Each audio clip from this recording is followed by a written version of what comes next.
Bueno, bienvenido a todos al curso 2023-2024 en la parte de penal. Lo que vamos a abordar en este curso es toda aquella parte general del derecho penal, todas aquellas instituciones que se aplican a los distintos delitos de manera general.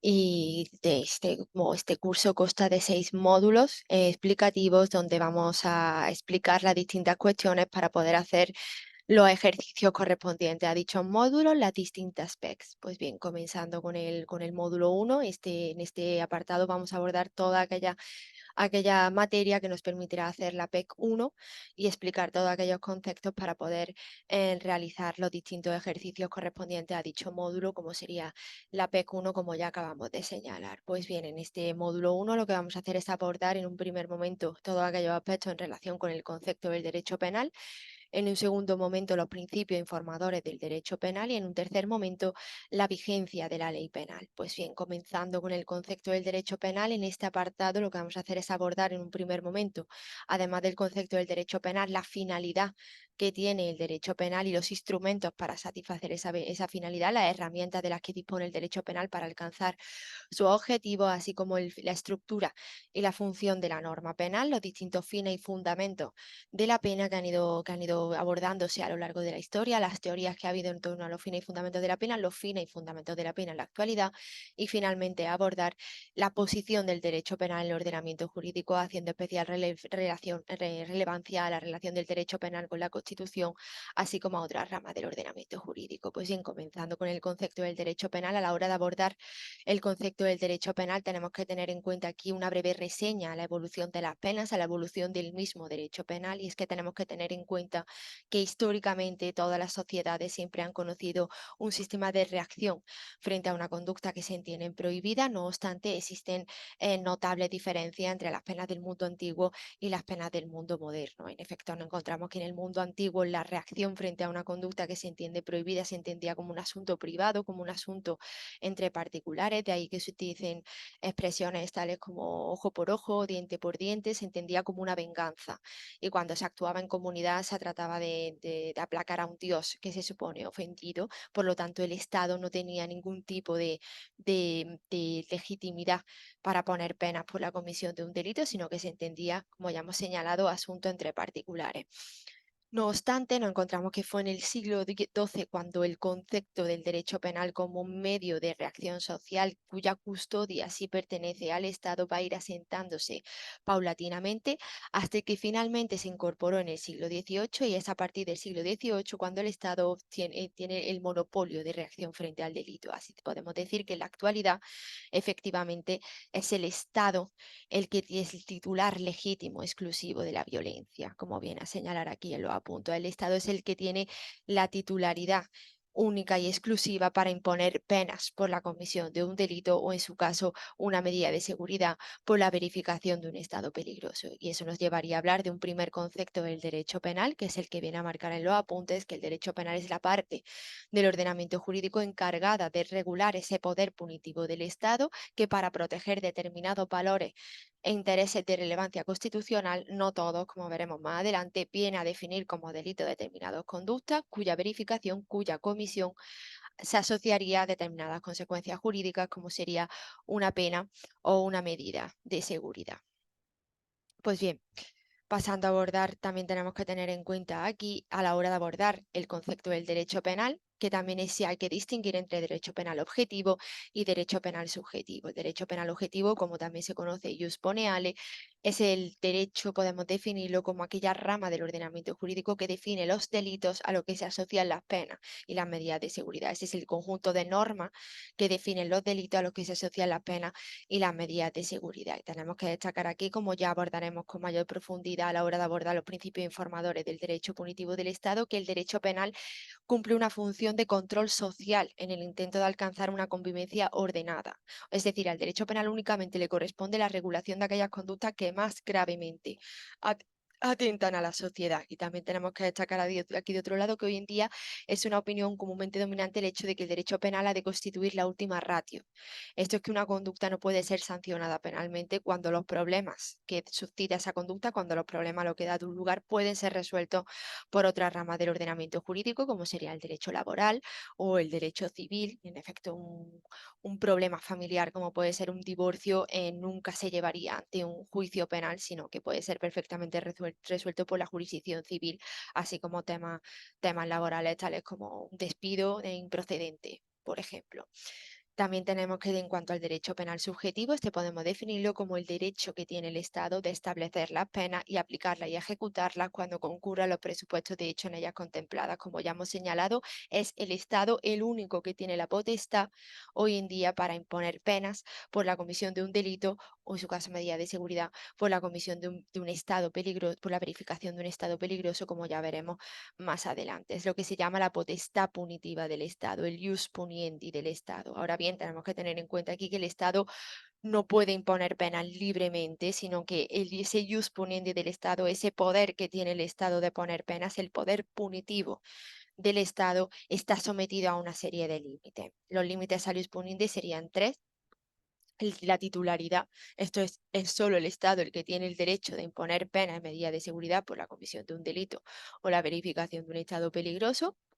El segundo límite sería su vinculación al derecho penal objetivo, es decir, este derecho que tiene el Estado de imponer penas por la comisión de un delito y la verificación de un estado peligroso está vinculado al derecho penal objetivo, esto es a la ley penal, la cual constituye tanto su presupuesto como su límite, es decir, es la que le da cobertura para imponer las penas y también su límite. El Estado no puede imponer penas que no se encuentren recogidas en el Código Penal, por ejemplo, como sería una de las leyes penales que predominan en el derecho penal. Y finalmente la tercera garantía o el tercer límite sería la garantía jurisdiccional. Este derecho que tiene el Estado para imponer penas únicamente se puede ejercitar a través de los órganos jurisdiccionales, que son los distintos órganos jurisdiccionales del orden penal competentes para imponer las penas en función de la gravedad del delito. Sería competente un juez de lo penal o la audiencia provincial. Los distintos órganos del orden jurisdiccional penal son los que vienen a imponer las distintas penas. Pues bien, pasando a abordar ya la función del derecho penal y los instrumentos para satisfacerla, los instrumentos, las herramientas de las que dispone el derecho penal, nos encontramos, como ya hemos mencionado, que el fin del derecho penal está en la tutela de determinados valores e intereses de relevancia constitucional, no todos los bienes jurídicos. En efecto, nos encontramos que el derecho penal, nos encontramos que tenemos que tener en cuenta aquí que el derecho penal únicamente viene a proteger determinados bienes jurídicos de relevancia constitucional. El derecho penal, como ya hemos señalado, no está previsto para proteger todos los bienes jurídicos, sino únicamente aquellos que sean esenciales para el individuo. Estamos hablando aquí de bienes jurídicos de relevancia constitucional, como sería, por ejemplo, el derecho a la vida, recogido en el artículo 15 de la Constitución. El derecho penal tiene la obligación de proteger el derecho a la vida como derecho de relevancia constitucional y bien jurídico esencial de los individuos, y para proteger ese derecho a la vida ha venido a regular como tipo delictivo la conducta atentatoria de dicho bien, así ha venido a regular que el que matare a otro será castigado como reo de un delito de homicidio. El derecho a la vida tiene su correspondiente delito, el delito de homicidio. La libertad sexual de las personas tiene su correspondiente para protegerlo. El derecho penal ha venido a regular como las conductas atentatorias de dicho bien jurídico, los delitos de agresiones sexuales en la actualidad, anteriormente el abuso y agresiones sexuales. Pues bien, ¿cómo cumple, cómo opera el derecho penal para cumplir esta función? ¿No? En las herramientas de qué dispone el derecho penal para cumplir esa función. Nos encontramos que el derecho, estamos hablando aquí del contenido del derecho penal. El derecho penal, en primer lugar, lo que hace es definir determinadas conductas como delito. Nos encontramos que en primer lugar lo que hace es definir una conducta como un delito, ve el bien jurídico que haya que proteger, la libertad sexual de las personas, ¿vale? Para proteger este delito, este bien jurídico esencial de las personas, hay que definir determinadas conductas como delitos atentatorias de dicho bien, así viene a definir los delitos contra la libertad sexual. Así podemos definir el delito como aquella conducta humana descrita por la ley de forma explícita y jurídicamente desvalorada en la medida en que resulta negativa para la conservación de los valores positivos reconocidos por el ordenamiento, que es fruto de la infracción del deber de asención impuesto por el legislador penal y cuya verificación, cuya comisión comportaría una sanción. En efecto, los delitos son aquellas conductas, para que lo entendamos, que más gravemente atentan a la sociedad y que merecen las sanciones más graves. Estamos hablando, a la hora de hablar de un delito, tenemos que tener en cuenta que hay muchísimas conductas que pueden ser antijurídicas, como ya hemos hablado anteriormente, el despedir a una persona sin que concurra una causa que lo justifique conforme a la normativa laboral, podría dar lugar a un despido disciplinario, pero eso no sería una conducta constitutiva de delito. No estamos hablando de aquellas conductas que más gravemente atentan a la sociedad. Aquí estamos hablando de los delitos, estamos hablando de conductas que atentan tanto tanto contra los derechos individuales de las personas esenciales recogidos en la Constitución, como contra el orden político de un Estado, como serían los delitos de, contra el orden público, como serían los delitos de terrorismo, delitos de atentado contra la autoridad. Estamos hablando aquí de conductas graves, de conductas que más gravemente atentan a la sociedad y por lo tanto merecen las sanciones más graves. Pues bien, una vez que el derecho penal tiene el delito, una vez que el derecho penal ha definido una determinada conducta como delito, viene a regular las consecuencias jurídicas que tendría esa conducta, las consecuencias que tendría la comisión de un delito para un sujeto. Y así nos encontramos la pena, que la pena es la primera y principal consecuencia jurídica del delito. Nos encontramos, tal y como se vienen a señalar en los apuntes, que la pena es un mal. Se viene a decir que la pena es un mal, pero no porque la pena sea un castigo. Es erróneo identificar la pena como un castigo, sino más bien la pena, tenemos que tener en cuenta que más bien es una medida de prevención. Con la pena se pretende evitar que la gente cometa esos delitos, al igual que con la regulación del delito. Por lo tanto, se viene a decir que la pena es un mal más bien porque es una privación de derechos. Nos encontramos que las penas privativas de libertad vienen a privar a un sujeto de su libertad, y también encontramos otras penas privativas de otros derechos, como sería la pena de privación del derecho a conducir vehículos a motor o ciclomotores, la pena de privación del derecho a la tenencia y porte de armas. Aquí se ve claramente que esa pena lo que pretende es que un sujeto, por ejemplo, que ha sido condenado por un delito contra la seguridad vial, mm, menos grave o leve, ya que se le ha puesto solo la pena de privación del derecho a conducir vehículos a motor o ciclomotores, lo que se pretende es que ese sujeto no vuelva a coger el coche durante un periodo de tiempo, y en la mayoría de las ocasiones se les obliga a hacer programas formativos en contra de seguridad, en materia de seguridad vial, de tráfico. Se pretende prevenir que ese sujeto vuelva a cometer otro delito. No es un castigo. Se dice que es un mal porque es una privación de derechos. Podemos decir que la pena es esencial, es un mal impuesto por el Estado al que le corresponde el derecho punitivo, como ya hemos señalado, al culpable de una infracción criminal como consecuencia de la misma y en virtud de una sentencia condenatoria. Como ya hemos señalado, este mal, esta pena que puede imponer el Estado, solo puede ser en virtud de una sentencia condenatoria dictada por el órgano competente, es decir, a través de los órganos jurisdiccionales competentes. Pues bien, ¿qué pasa? Que para que se le pueda imponer una pena a un sujeto es necesario que se le pueda culpabilizar, que pueda devenir sujeto del reproche. El fundamento exclusivo de la pena, como veremos más adelante, es el principio de culpabilidad. Esto es que para que se le pueda imponer una pena a un sujeto es necesario que ese sujeto sea declarado culpable, y nos encontramos que para que una persona sea culpable de un delito, esa persona en el momento de la comisión del delito tiene que tener conocimiento, la capacidad, más bien, para entender que esa conducta es antijurídica, que esa conducta es constitutiva de delito, y que además tiene que tener también la capacidad para actuar conforme a dicha comprensión. ¿Encontramos sujetos que cometen delitos que no tienen esa capacidad? Sí. Por lo tanto, nos encontramos que estos sujetos carecen de culpabilidad, pero sí han cometido una conducta constitutiva de delito. Son los llamados sujetos inimputables. ¿Qué pasa con estos sujetos? A estos sujetos se le aplicaría una medida de seguridad. Para que tengamos más claro cuáles son los sujetos inimputables, nos encontramos que es el artículo 20 del Código Penal, el cual viene a regular las distintas eximente de la responsabilidad criminal, y en sus tres primeros apartados viene a hacer referencia a estos sujetos declarados inimputables, que serían, en el primer apartado estamos hablando de aquella persona que en el momento de cometer una infracción penal sufre alguna anomalía o alteración psíquica que le impida conocer la ilicitud del hecho, actuar conforme a dicha comprensión. En el segundo apartado estamos hablando de los drogodependientes, los que en el momento de cometer la infracción penal pues, se hallan en un estado de intoxicación plena provocado por el consumo de bebidas alcohólicas, estupefacientes, así como los que se encuentren bajo el síndrome de abstinencia que le impida conocer la ilicitud del hecho o actuar conforme a dicha comprensión. Y en el tercer apartado viene a declarar exento de responsabilidad criminal igualmente a los que por sufrir una alteración en la percepción desde el nacimiento y desde la infancia tengan gravemente alterada la conciencia de la realidad. Aquí tenéis que tener en cuenta que la jurisprudencia habla preferentemente los casos de sordomudez, pero también se admiten otros supuestos de un déficit educativo, unida también a carencias sensitivas igualmente, así como a gente con autismo, es decir, estamos hablando de gente que no tienen una adecuada relación con el mundo exterior, por así decirlo, no pueden entender mucho el sentido de sus actos, ¿vale? Esos son también declarados inimputables. Pues, ¿qué pasa con estos sujetos? Que estos sujetos pueden cometer delitos, no estarían cometiendo un delito en sentido jurídico porque carecen de culpabilidad y uno de los requisitos para hablar de delito es la culpabilidad. Por lo tanto, no se le puede imponer una pena, se le impondría una medida de seguridad.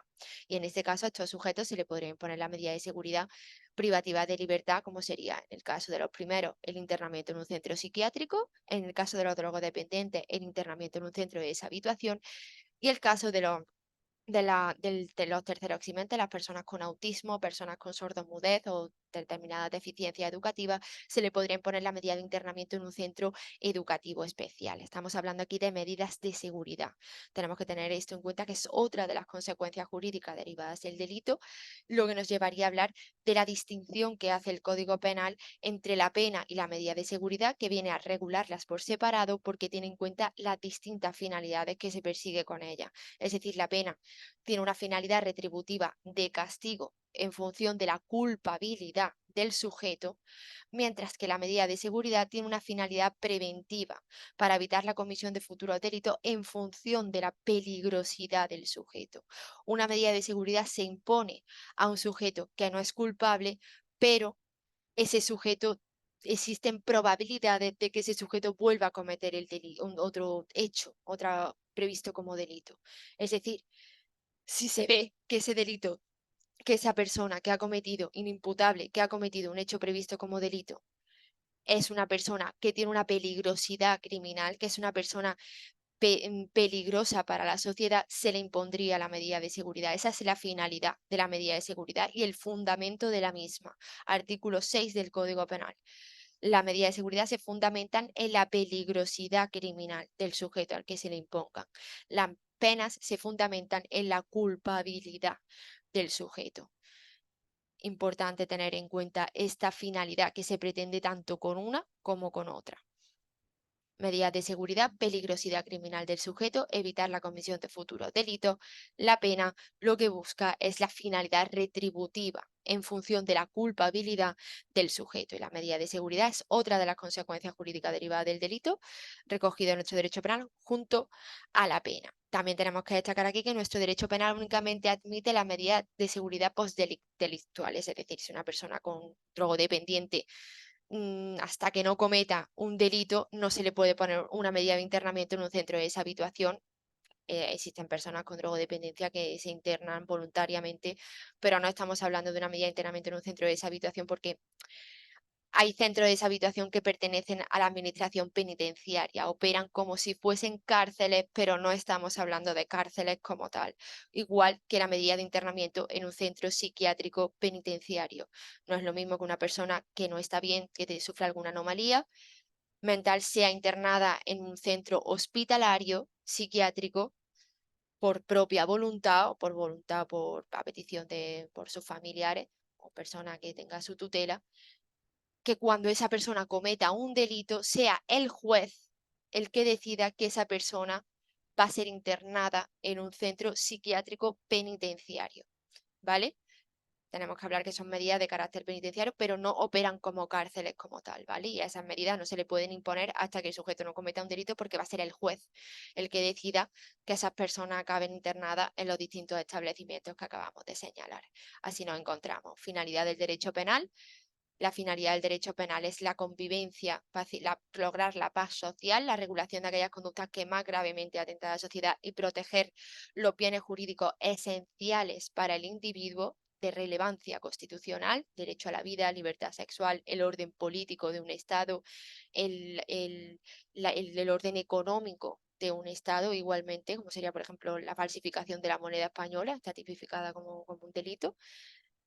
Y para conseguir esa finalidad, los instrumentos de los que consta el Código Penal es la regulación de determinadas conductas atentatorias de dichos bienes, tipificarlas como delito e imponer las consecuencias jurídicas a dichas conductas. Nos encontramos la pena a imponer a un sujeto declarado culpable de un delito, penas privativas de libertad, penas privativas de derechos, y también nos encontramos las medidas de seguridad a imponer a estos sujetos declarados inimputables que carecen de culpabilidad y se puede acordar ciertas medidas de internamiento en centros, en algunos centros especializados. Pues bien, pasando a abordar la estructura y función de la norma penal. A la hora de abordar la estructura y función de la norma penal, tenemos que tener en cuenta aquí la distinción entre la ley penal y la norma penal. Es decir, nos encontramos que las leyes penales son aquellas disposiciones que contienen normas penales, mientras que las normas penales son aquellos artículos que quedan recogidos en las distintas normas penales que vienen a mandar el mensaje dirigido a los ciudadanos. Es decir, nos encontramos que las leyes penales serían, por ejemplo, nuestro Código Penal, que fue aprobado por la Ley Orgánica 10/1995 del 23 de noviembre, y nuestro Código Penal se desglosa en artículos que son las denominadas normas penales, que bien, estas normas penales vienen a mandar un mensaje a los ciudadanos indicándole las conductas que se encuentran prohibidas y las consecuencias jurídicas a imponer por esas conductas. Nuestro Código Penal se estructura en artículos que vienen a definir, la parte especial sobre todo, a definir el delito correspondiente y la consecuencia jurídica. Esa es la norma penal, los distintos artículos de los que consta nuestro Código Penal, que sería una ley penal.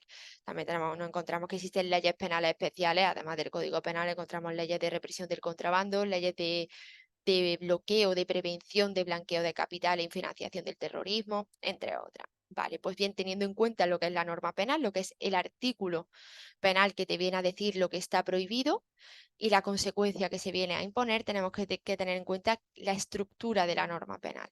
El artículo, la norma penal, se estructura por un lado por un supuesto de hecho y de otro lado nos encontramos una consecuencia jurídica.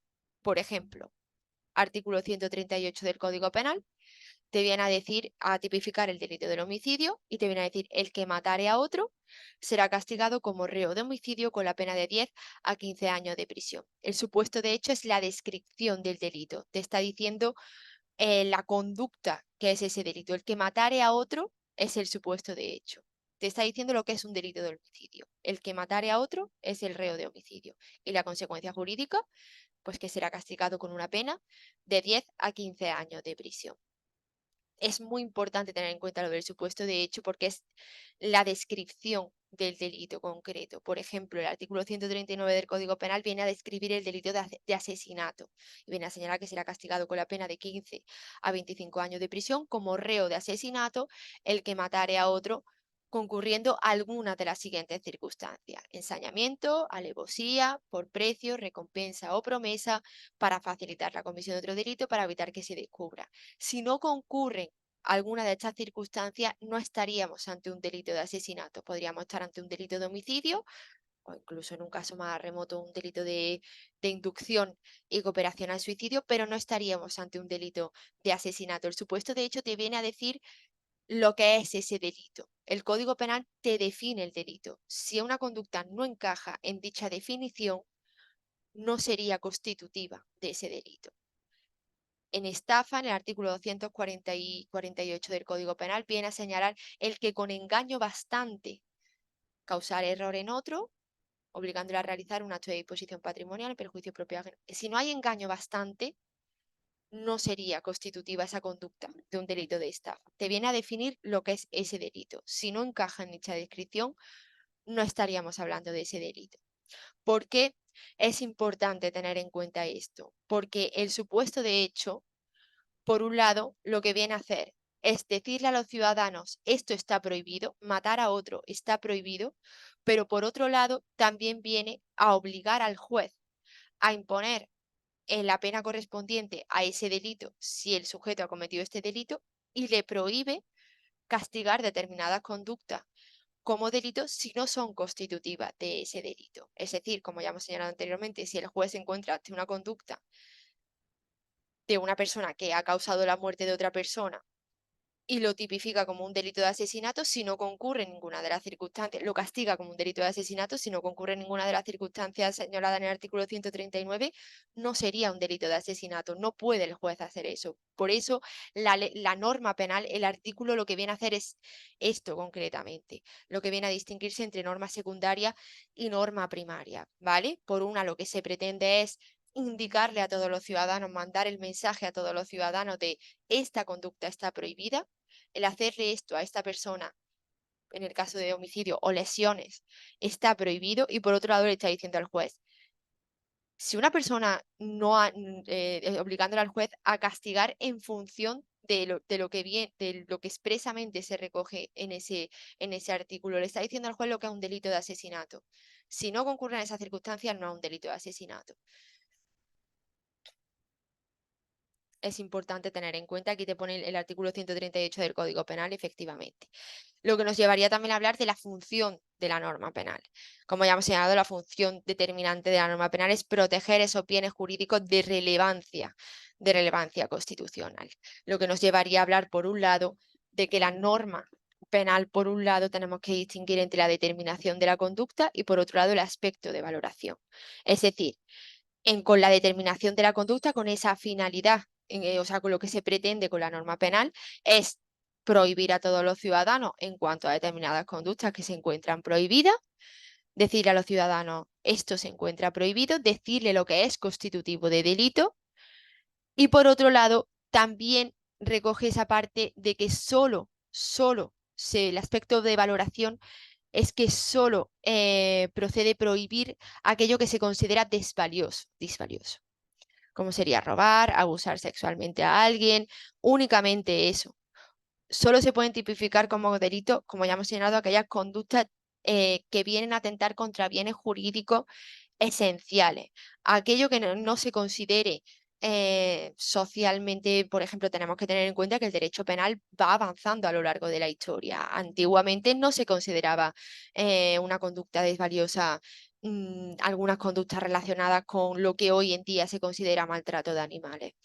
Tenemos que tener en cuenta eso, ¿vale? Antiguamente que por cada época hay conductas que se entienden socialmente adecuadas, por lo tanto no se tipifican y vamos avanzando a lo largo de la historia y ya hay conductas que se van considerando desvaliosas y a día de hoy encontramos muchísimos tipos penales que vienen a tipificar delitos relacionados con el maltrato de animales. Antiguamente no se consideraba desvaliosa tales conductas, antiguamente hace relativamente poco.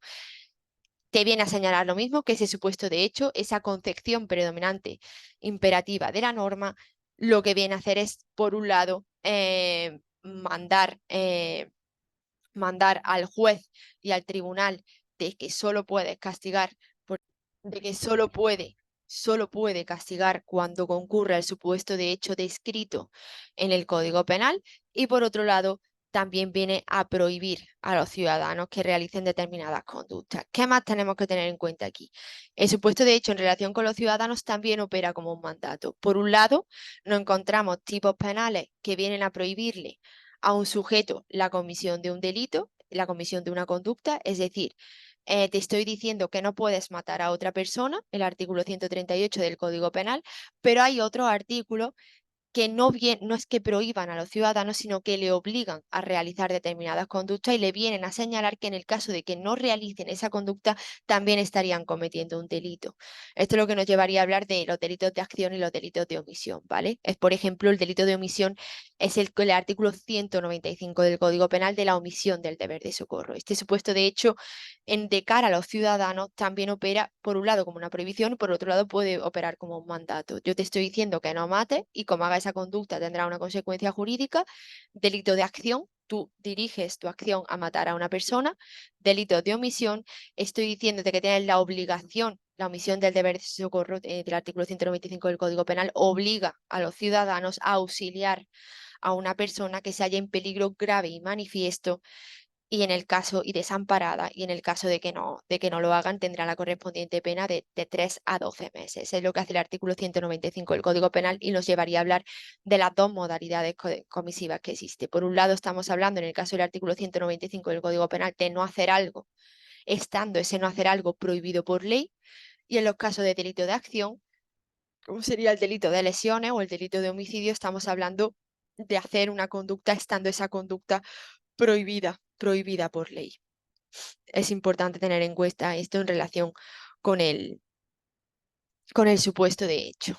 Pues bien, teniendo en cuenta ya, abordado ya la estructura y funciones de la norma penal, también tenemos que abordar las distintas teorías sobre los fines de la pena que han ido surgiendo a lo largo de la historia, que nos encontramos que tener en cuenta aquí históricamente que en la antigüedad el derecho y la iglesia estaban unidos, ¿vale? Y fue al final, tras la Revolución Francesa, cuando ya se adoptó en Europa la idea de escisión, de separación entre el derecho y la religión, lo que llevó a que en el derecho penal empezaran a asistir doctrinas, a cuestionarse sobre qué se pretende realmente con la pena, cuál es la finalidad que tiene la pena. Y todas estas doctrinas podríamos agruparlas en torno a tres conceptos, en la idea de retribución, prevención general y prevención especial, lo que nos llevaría a distinguir entre las teorías absolutas, que se basan en la idea de retribución, las teorías relativas, que se basan en la idea de prevención general o prevención especial, y las teorías mixtas. Pues bien,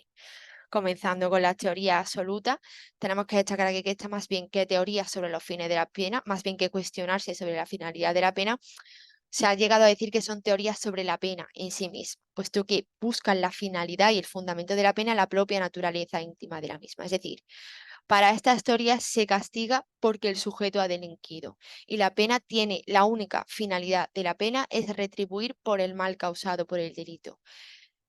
Para estas teorías carecen de importancia, no da igual los efectos que se consigan con la pena. ¿Qué quiero decir con esto?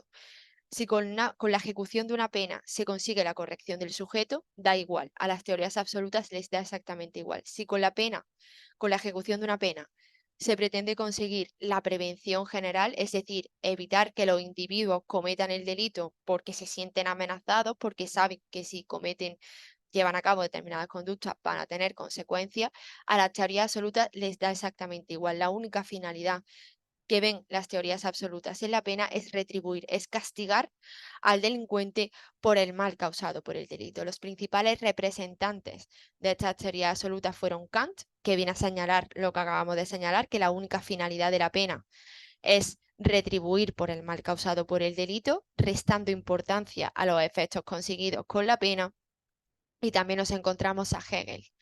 Hegel sí vino a hacer una teoría un poco más diferente en ese sentido. Hegel, con su teoría conocida, la teoría dialéctica, en esta teoría vino a señalar, en esta teoría vino a señalar que el delito en tanto conducta que viene a, a infringir.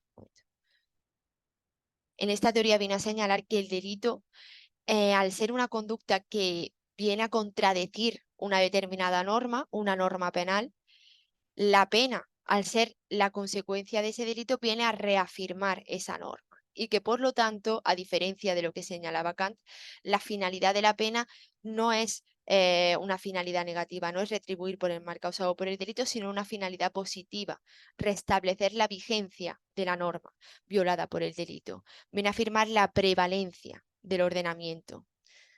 Eso es la finalidad de la norma según Hegel. Viene a señalar que se insiste, por tanto, más en la idea de merecimiento de pena, tal y como señalaba Kant, en la necesidad de restaurar con la pena el orden jurídico violado por el delito. Al ser el delito una conducta que se aleja del ordenamiento jurídico, que viene a infringir ese reglamento jurídico, la pena al responder a ese delito reafirma la vigencia jurídica, el ordenamiento jurídico violado por ese delito. Tenemos que destacar aquí que las teorías absolutas tienen múltiples críticas, ya no solo por basarse en hipótesis tales como el libre albedrío, estos que los hombres actúan responden porque actúan libre y voluntariamente y afirmaban que el hombre era una persona, el ser humano era una persona responsable y que podía y que conocía las consecuencias jurídicas de sus actos, cuando en realidad la doctrina, la ciencia criminológica, que es la que viene a estudiar el delincuente, nunca ha conocido un único concepto de hombre, sino que nos encontramos ante múltiples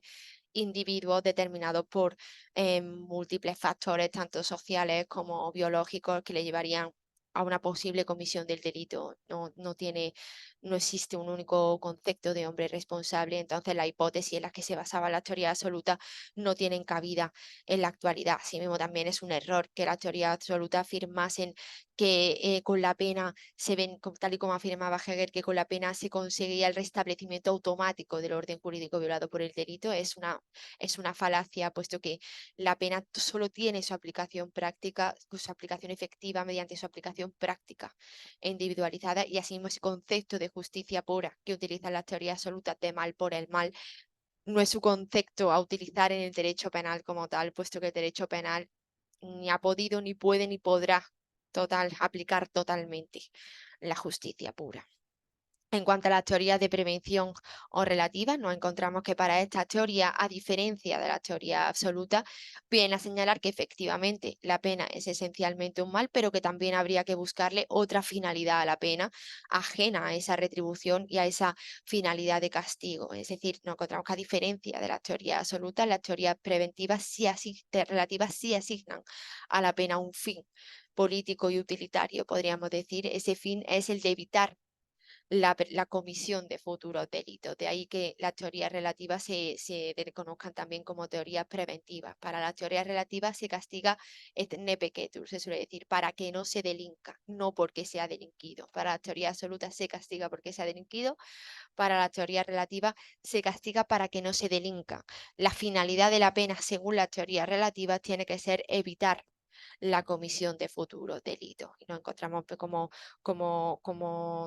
en esta materia, en función de lo que se pretenda, se vino a distinguir entre la prevención general y la prevención especial. Nos encontramos que había partidarios de la prevención general y había otros partidarios de la prevención especial. Para los partidarios de la prevención general, la pena opera como una amenaza, sobre todo a la colectividad, para evitar que los individuos caigan en el delito. Es decir, a través de la amenaza, de las consecuencias jurídicas fijas concominadas en las leyes, la sociedad se sentiría amenazada y no cometería delitos. La finalidad es esa, evitar que la sociedad caiga en el delito.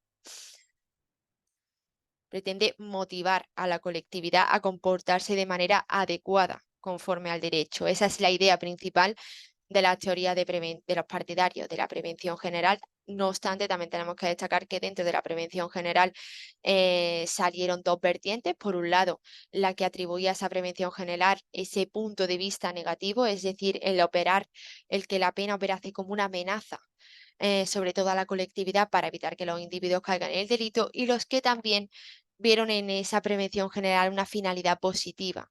Es decir, encontramos partidarios, como sería el profesor alemán Jacobs, que vino a señalar que la prevención de la pena no solo podía tener un punto de vista negativo, sino que también podía tener un punto de vista positivo, que sería reafirmar en la sociedad la confianza en el derecho penal para imponerse y triunfar. Es decir, los ciudadanos, viendo cómo otros sujetos tienen consecuencias jurídicas por cometer determinadas conductas constitutivas de delito, veían que el derecho penal es eficaz. Puedes ver que el derecho penal se va a imponer, existen esas penas y se imponen, y su aplicación práctica existe, lo que llevaría también a la sociedad a tener una confianza en el derecho penal, para que pueda imponerse y triunfar. Eso era la idea principal que venía a señalar el profesor Jacobs en relación con esta materia el profesor alemán Jacobs. Y mientras que como representantes de la prevención general desde el punto de vista negativo,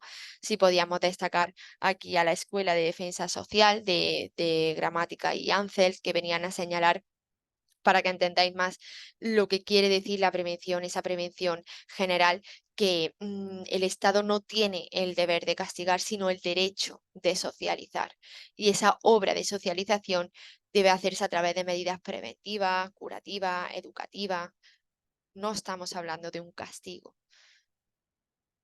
También encontramos que la prevención general tiene importantes críticas, puesto que no todos los individuos de todas las sociedades tenemos la misma sensibilidad, la misma manera de percibir la amenaza, porque otorga toda la pena, no opera de la misma manera para todo. Tenemos que tener en cuenta que existen distintas formas de percibir la amenaza de un castigo en función del contexto sociocultural de cada país o en función de las distintas etapas vitales, puesto que para los jóvenes, por ejemplo, el futuro es menos importante que para los adultos, mientras que los adultos normalmente tienen un estatus o han conseguido unos ciertos logros que quieren proteger y evitan conductas que pongan en peligro esos logros. La amenaza de una pena no opera de la misma manera, teniendo en cuenta las distintas personalidades, culturas o las formas de dar publicidad a esa amenaza que existe en los distintos países. Ese concepto de amenaza que tiene la prevención general no es un concepto unívoco e inmutable. Es muy difícil que se afirme como si fuese una regla general.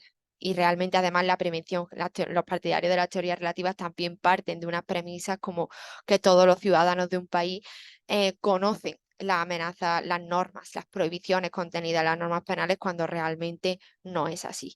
No se conoce no todo el mundo tiene conoce todas las prohibiciones previstas en las normas penales, por ello fue bastante criticada en ese sentido. En cuanto a la prevención especial, los partidarios de la prevención especial, para los partidarios de la prevención especial, la pena ya no opera como una amenaza sobre toda la colectividad para evitar que los individuos cometan delitos, sino que esta amenaza opera sobre el delincuente que ya ha cometido un delito para evitar su reincidencia. Esa es la principal finalidad de los partidarios de la prevención especial. Encontramos como principales representantes de esta vertiente de prevención especial a von List, que es un representante de la Escuela de Marburgo. Tenemos el programa de Marburgo, programa de política criminal. También nos encontramos la escuela positivista y la escuela positivista italiana, encabezada por Ferri, Lombroso y Garófalo, que fueron los representantes de la criminología científica. Todo esto viene a señalar que con la prevención especial lo que se pretende conseguir es evitar que el delincuente reincida. Más concretamente, con la prevención especial lo que se pretende conseguir son tres aspectos. Por un lado, evitar que el delincuente reincida.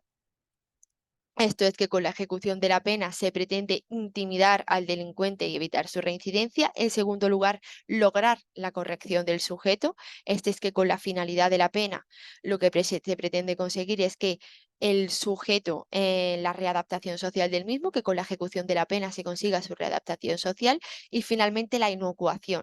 Esto es eliminar total o definitivamente de la sociedad al sujeto peligroso. Eso son lo que pretenden conseguir los partidarios de la prevención especial. También se hubo crítica en relación con la teoría de la prevención especial, a pesar de ser la más aceptada en la realidad por nuestra Constitución española, que se orienta claramente por la prevención especial, como veremos ahora un poco más adelante, puesto que esa amenaza de la pena al delincuente, esa idea de que la pena realmente va a amenazar al delincuente, no es cierta del todo, ya que realmente se ha demostrado que a la hora de imponerle una pena a un delincuente que ya ha sido castigado y se le ha impuesto una pena, se ha demostrado que la percepción que tiene él es una percepción doble, pero muy contradictoria. Por un lado, se aumenta en él la percepción de la realidad, esto es que se le ha impuesto una pena y que el derecho penal existe y tiene su correspondiente castigo por la conducta delictiva, pero por otro lado,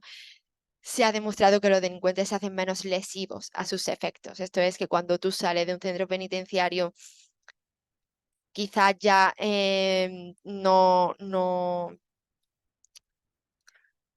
podríamos decir que no han visto para tanto. Hay delincuentes que prefieren seguir delinquiendo y se hacen menos sensibles a las consecuencias jurídicas que puedan tener. Existen muchos delincuentes que su vida consiste en cometer determinados delitos patrimoniales, ingresar en la cárcel y no tienen ningún problema. O sea que eso de que la pena opera como una amenaza y evita que el delincuente reincida no es del todo correcta. Lo que sí es correcto, lo que sí se acoge con mucha cabida hoy en día en el derecho penitenciario es esa idea de corrección del sujeto. Con la pena sí se pretende que el sujeto reciba un oportuno tratamiento y evitar su reincidencia, pero con la ejecución de la pena, no con la imposición de una pena, que sería distinto. Las teorías mixtas, ¿qué hacen? Las teorías mixtas lo que hacen es tratar de hermanar esos puntos más contrapuestos entre la teoría absoluta y la teoría relativa. Es decir, para las teorías mixtas lo que hacen es conjugar las dos teorías absolutas y las dos teorías relativas y señalan en la pena dos puntos de vista, el punto de vista dinámico y el punto de vista estático. Desde el punto de vista dinámico, la pena es esencialmente un mal, como viene a señalar la teoría absoluta, y es una consecuencia del delito, se pone en función de como carácter, como una retribución del delito, pero también ha de buscarse con la pena desde el punto de vista estático. La pena es un medio para evitar la prevención de futuros delitos, como afirmaba la teoría relativa, y esta finalidad se pretende conseguir tanto a través de la prevención general, operando aquí la pena sobre toda la colectividad para evitar que los individuos caigan en el delito, y la prevención especial, operando aquí la pena sobre el delincuente para evitar su reincidencia. Pues bien, en cuanto al fin, fundamento y límite de la pena, en la actualidad nos encontramos en primer lugar en cuanto al fin de la pena, como ya hemos señalado, esto sería a modo de resumen de todo lo que hemos hablado anteriormente. Como ya hemos señalado, la finalidad de la pena es proteger aquellos bienes jurídicos esenciales impuestos por el ordenamiento, esenciales de relevancia constitucional. Es decir, la pena no puede sino orientarse a esa finalidad protectora de evitación del delito. Lo que pretende es una finalidad de prevención. Se admite que la pena no es esencialmente un mal, como viene a señalar la teoría absoluta, sino que en la actualidad se viene a señalar que la finalidad de la pena es evitar la comisión de futuros delitos.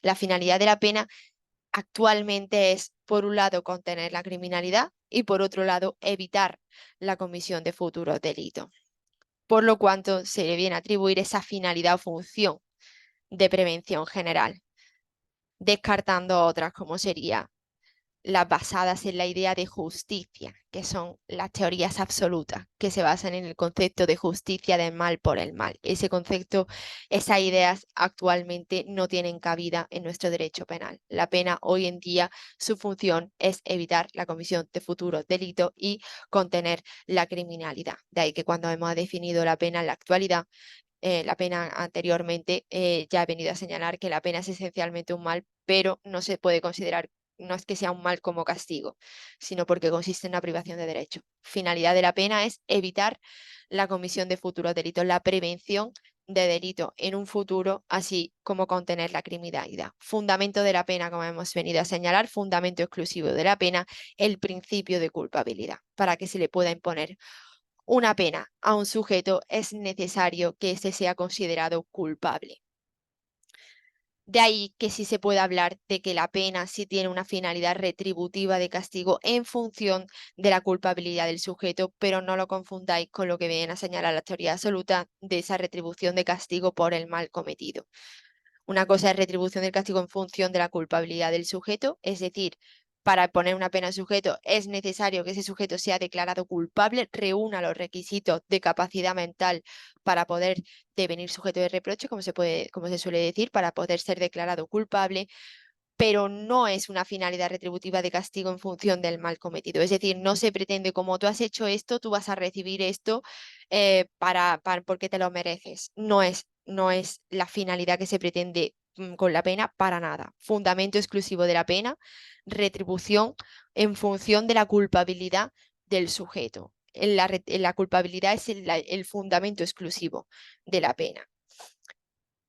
Y en cuanto a la prevención especial, tenemos que declarar aquí que nuestra Constitución española, como ya como he señalado anteriormente, se orienta claramente por el principio de prevención especial más que por el de prevención general, porque en su artículo 25.2 viene a señalar que las penas y las medidas de seguridad están orientadas a la reeducación y reinserción social y no podrán consistir en trabajo forzado. Y como ya hemos venido a señalar, la prevención especial, además de intimidar al delincuente y evitar que éste reincida, pretende esas dos otras finalidades, que era lograr su readaptación social. Reeducación y readaptación social son los que nos llevan a hablar de la prevención especial, y también la inocuación, que sería eliminar temporal o definitivamente de la sociedad al sujeto peligroso. En cuanto a estos conceptos que viene a señalar la Constitución española, tenemos que tener en cuenta aquí que el Tribunal Constitucional hubo un debate sobre si estos términos de reeducación y reinserción social son derechos subjetivos de los condenados a una pena condenados a una pena de prisión, derechos fundamentales que ellos pudieran exigir. Yo tengo derecho a la reeducación y a la reinserción social y es un derecho fundamental que puedo incluso interponer un recurso de amparo si la administración penitenciaria no me lo garantiza. Hubo un debate sobre si eran derechos fundamentales de los internos o era un criterio de ejecución penal, un criterio, una orientación que tenían que tener administración penitenciaria a la hora de cuando albergan a los condenados a una pena privativa de libertad, de que su pena se vaya ejecutando orientándose a su reeducación y reinserción social. Efectivamente, el Tribunal Constitucional, ante este debate de si estos aspectos eran un criterio de ejecución penal o derecho subjetivo de los internos, vino a señalar que no es la única finalidad perseguible por la administración penitenciaria, es decir, que la reeducación y reinserción social no son derechos subjetivos de los internos y menos aún un derecho con carácter fundamental que pudieras alegar en vía de recurso de amparo, sino que es un criterio del legislador para orientar a la administración penitenciaria en la ejecución de las penas y medidas privativas de libertad. De ahí para lograr la reinserción del delincuente. Es un criterio del legislador. Lo que hace es orientar a la administración penitenciaria diciéndole todo lo que regules en relación con la ejecución. Tenemos que tener en cuenta que una vez que una persona ingresa en un establecimiento penitenciario, su pena se cumple con arreglo a ciertos requisitos. La convivencia en el centro penitenciario también está regulada, su vida está recogida en el derecho penitenciario. Pues toda su vida dentro de la cárcel tiene que ir orientada a la reeducación y reinserción social, pero no son derechos subjetivos de los internos. Simplemente que todo lo que hagan debería hacerse en aras a conseguir su reeducación social.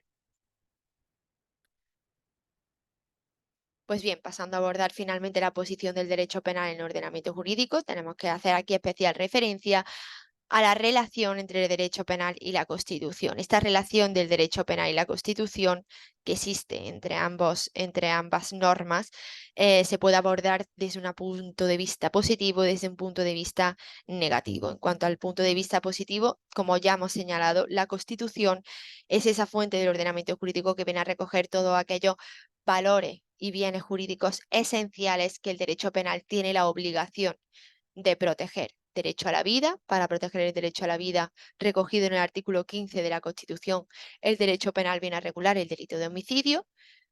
Agresiones sexuales, para proteger el derecho a la libertad sexual de las personas. El derecho penal viene a recoger los delitos contra la libertad sexual, la integridad física de las personas. El derecho penal viene a recoger los delitos de lesiones para proteger el derecho a la integridad física, la libertad individual recogido en el artículo 17 de la Constitución, el derecho a la intimidad y a la propia imagen y a la inviolabilidad del domicilio recogido en el artículo 18 de la Constitución, que para protegerlo el derecho penal ha venido a tipificar los delitos de descubrimiento y revelación de secretos, allanamiento de morada, delitos contra el honor, como serían las calumnias y la injuria, entre otros. Ese era el punto de vista positivo. Desde el punto de vista negativo, nos encontramos que la propia Constitución, en aras también a garantizar determinados derechos de los ciudadanos, también viene a regular una serie de principios que limitan el derecho punitivo del Estado. No permite al Estado a ejercer el derecho penal a sus anchas, sino que viene a recoger una serie de principios que limitan su actuación, siendo estos los principios informadores del derecho penal, que es objeto de estudio en el siguiente apartado en relación con el módulo 1.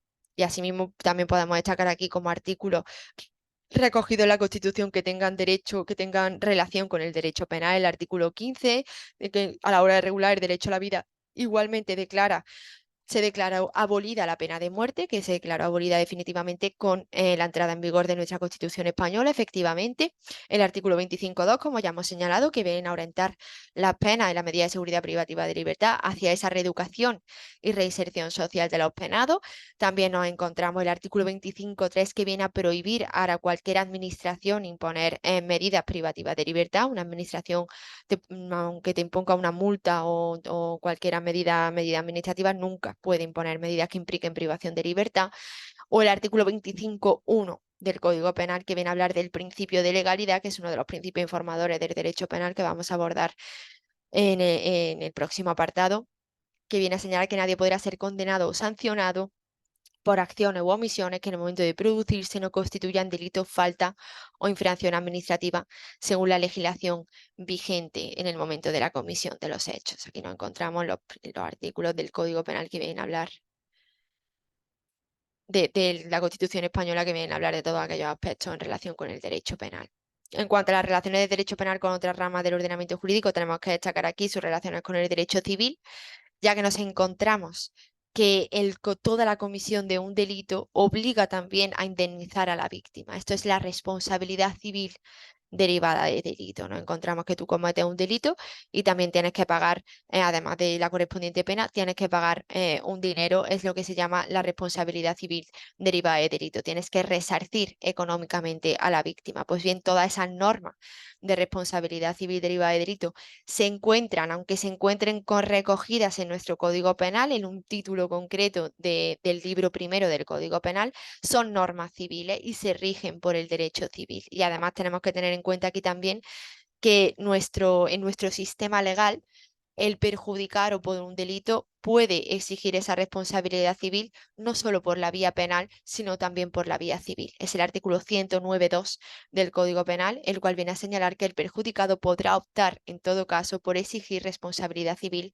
ante la jurisdicción civil. Nos encontramos que como regla general, cuando tú ejercitas la acción penal, se entiende ejercitada la civil, pero puedes renunciar a esa acción civil, renunciar a que se sustancie en el procedimiento penal y la pides por vía civil.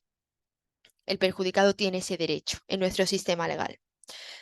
También nos encontramos relaciones efectivamente con el derecho procesal penal, ya que el derecho procesal penal es aquella norma que viene a recoger todas aquellas normas que regulan el procedimiento penal, los órganos competentes para imponer las correspondientes penas en función del delito, juzgado de violencia sobre la mujer, juzgado de instrucción, juzgado de jueces de lo penal, audiencias provinciales, y asimismo regula los procedimientos para imponer las distintas penas, como de desarrollarse el juicio oral, la fase de instrucción y todos esos principios a lo que ha de ajustarse ese procedimiento, que son principios constitucionales, como sería el principio de la presunción de inocencia, el principio de contradicción, de igualdad de partes, de inmediación, de celeridad, de oficialidad de la acción. Son principios relacionados con el artículo 24 de la Constitución española, que reconoce el derecho a la tutela judicial efectiva. Estamos hablando aquí de principios, garantías que existen en el derecho penal en relación con el acusado, sobre todo el derecho a la presunción de inocencia, a no declarar contra sí mismo, el derecho a la asistencia jurídica gratuita en determinadas ocasiones. Todo eso se viene recogido en la ley de enjuiciamiento criminal, que es la ley que regula el proceso penal.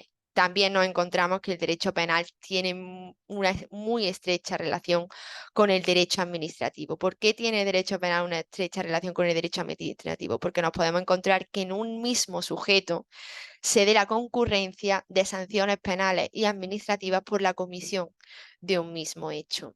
En efecto, nos encontramos que nuestro derecho penal viene a regular, en el ejemplo más claro donde se ve esto, viene a regular numerosos delitos que cometen funcionarios públicos en el ejercicio de su cargo, delitos relacionados con la función pública, por ejemplo, como sería malversación, cohecho, prevaricación, administración desleal.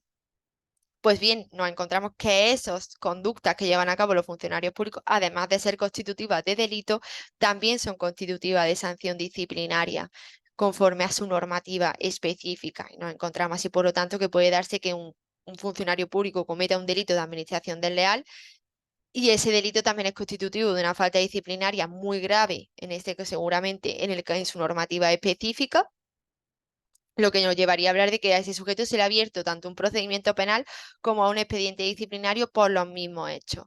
Y aquí nos encontramos el problema o la cuestión del principio de no bis in idem, que viene a prohibir la imposición de una doble sanción cuando existe entidad de hecho, sujeto y fundamento, como sería en este caso y como abordaremos con mayor detenimiento ahora mismo en el siguiente apartado a la hora de abordar los distintos principios informadores del derecho penal. Y con esto terminamos la primera parte en relación con el módulo 1 y todos aquellos aspectos relacionados con el concepto del Código Penal.